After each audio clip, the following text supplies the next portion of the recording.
3 tips para makabayad ng utang ng mabilis. Una is acceptance. Ito yung dapat i-accept mo yung responsibility na kailangan magbayad ka ng utang.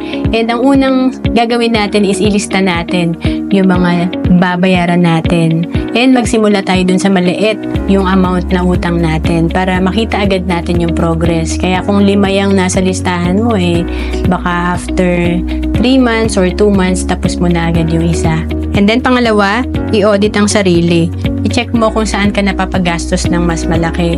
Kagaya ng naiengganyo ka bang mag-loan kasi may mga kala mo maliliit lang yung interest ng mga appliances na binibili natin ng hulug-hulugan lang. And then kung magta-travel ka rin, baka naman talaga napapagastos tayo. And then pangatlo, magkaroon ng additional source of income. Mas mabilis tayo makakabayad ng ating utang kung meron tayong additional source of income para itong extra kikitain natin, ipambabayad natin sa utang. To know more about savings and investment, message mo lang ako sa FB, Roanne Celis Capistrano.